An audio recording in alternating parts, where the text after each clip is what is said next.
Hey everybody, so I know the school year is about to start, and as I was reflecting and preparing myself for the school year, something that just kept bothering me was the need to prepare and reflect on how to respond to certain things that as a minority in tech I would hear from people, peers, and recruiters all the time. It's tough being a minority in tech, and sometimes hearing microaggressions, it can be tough to figure out how to respond in a way without internalizing those remarks and responding in a way that'll help educate the other side so that they can be more inclusive. So these are 6 phrases or types of things that people have said to me that I didn't know how to respond to, and now that I've kind of thought through, I think it'll be helpful for you to now know how to respond to these things that women or minorities in tech most often get. The first phrase that I've commonly heard is, "Nah, you won't get it, it's a bro thing." The problem with this statement is that it just induces exclusion in educational and professional settings. In any sort of setting where you're collaborating or working with people, the last thing you want to hear is that you cannot understand the conversation because of something you cannot control. The best way to respond to this if someone says this to you is real calmly just say, "Cool, well, since I don't get it, could you explain it to me?" Just by pushing them towards in that direction, forcing them to maybe explain something they're not as comfortable with, will maybe you make them realize that that's not a topic of conversation they should be even having in a public setting or professional setting. And another thing is, you could literally just say, "Hey, like, I don't really appreciate it when you exclude me from conversations. I'd love to talk to you guys too and get close to you guys since you're my peers.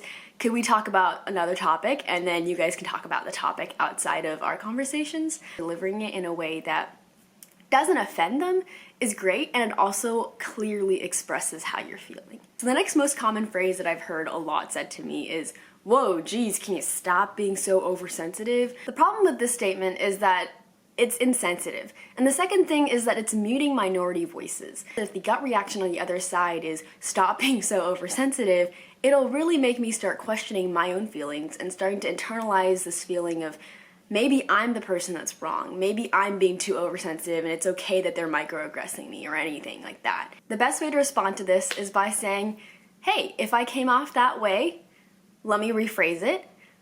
I did not mean to come off that way. I just wanted to say that what you said kind of hurt me, and I don't think it would have been accepted by anyone else either. I really appreciate it if you just avoided saying things like that so it wouldn't hurt me in any way." The most important thing to do in this case is to never ever apologize. If you apologize, you're giving in to the other side and you're letting them say, "Oh, you're right, I am oversensitive." And then it encourages that behavior to continue happening. This next thing, I don't really have a phrase for it, but I'm gonna call it the broken buzzword tap. "Oh yeah, I use Hadoop because it creates big data mechanisms that have machine learning and artificial intelligence that induce, nanotechnology and blockchain formulas that create algorithms and..." You get the point. The problem with this broken buzzword tap is that it literally creates imposter syndrome and this contempt culture within tech. By using these buzzwords that maybe not everybody understands, and by assuming or like putting it out there and using it as if everyone should know what it means, you're literally making people who don't know what it means feel like, "Oh my gosh, like, am I supposed to know this? Am I stupid?" Tech already has such a steep learning curve, and by adding that culture in there, makes it harder for people to feel like they can learn and they can grow in this industry. Here's some ways to respond to that. So in the case of an interview, of course you'll feel really nervous already because you're trying to get a job, and if the recruiter starts to use buzzwords, it's okay to say that you don't know what something means. Simply just respond by saying, "Hey, could you explain that again maybe? Or could you explain that in other words and terms? I may not have covered that in classes yet and I'm still learning, but I'd still love to know what that is." That way you're expressing interest in knowing what it is, you're showing that you have a mind and spirit to learn. Now, if a friend or a peer starts using that broken buzzword tap, the best way to respond is just be like, "Hey dude, like, can you tone it down on those buzzwords?" You can literally say, "Hey, can you speak human?" This next phrase has been so common in at least this honors program that I'm in. "The grind don't stop," or "Yo, like, work hard, play hard." The problem is that it creates this toxic Silicon Valley culture. Obviously there's been articles and articles written about Silicon Valley culture, how, once people get into that, they are working nonstop for hours and hours a day. It can be rough for people who value their mental and physical health, because if you induce and have this mindset constantly around you that's telling you to keep working no matter what, it can hurt you in the end. The best way to respond to this is you simply just say, "Oh man, like, I'm pooped, maybe I'm gonna go ahead and take a nap."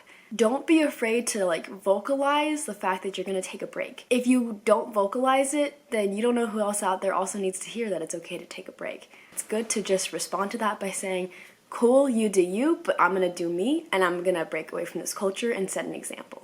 Now this next couple of phrases is actually from people that I've, kind of complained to or ranted to about my frustrations about tech culture. I would sometimes call my mom, who is an Asian lady, and I would be like, I'm really struggling right now. The guys are kind of being hard to communicate with. It's been tough to find people who relate to me, and I'm just having a hard time. She'll say stuff like, put your head down and just work. Stay quiet, stay silent, and just work hard and get through it. The problem with this statement is that it suffocates minority voices and issues. It's telling them, hey, like, your problems don't matter. It's important for you to just push through, whereas the last thing they need to hear right now is to push through because they need someone to lift them up. It can be tough for you to get through things because you feel like you're alone. The best way to respond to this is by saying, you know what? I understand that what you said was trying to help me, but it actually did hurt me in the end. If you didn't want to help me, the best way to do it would be just to encourage me to stand up and make my own space and place in this community that I'm in.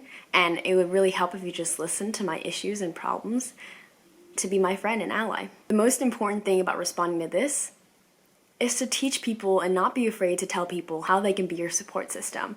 Because sometimes when people are trying to help you, they don't know how to do it because they don't know the experience you're going through. They don't empathize with it. So by telling them how they can best support you, it's helpful for them and it ends up helping you. Okay, this is the final phrase that I've heard so often. Oh, of course you'll get an internship, you're a girl. The problem with this phrase is that it discredits merit. And like, literally listen to it, like, everything is wrong with it. How does getting a job or internship correlate with an identity that I was born with? It literally makes no sense. Like, when people evaluate for jobs, they look at all the things that bring to the table a valuable employee that can actually do work. The best way to respond to that is by simply saying or questioning their motives. Just saying, like, why do you think I'll get hired because I'm a girl? We'll make them question what they said, and hopefully they'll realize that they made an assumption or they said something that was false. Another thing is by simply just pointing out, by saying, hey, like, I'm pretty sure companies have a holistic process and they won't judge me based on my race or my gender only and just hire me. And another way is to always know your statistics. Know the studies and facts out there and just say, actually, it's much harder for minorities to get into tech industry and get jobs there because of pipelining and implicit biases. If you just vocalize things like that to them, they can't argue against facts, and that way you'll also show that it's not just my opinion. I'm not just fighting you. Literally, like, science says no to what you just said. So those were the 6 most common types of phrases that I've heard said to me. Of course, you'll always run into people who are going to listen to your feedback, no matter how calm and collected you are, and say, you know what, you're wrong, and they're going to be unwilling to change and unwilling to acknowledge the fact that diversity and inclusion is a problem in tech.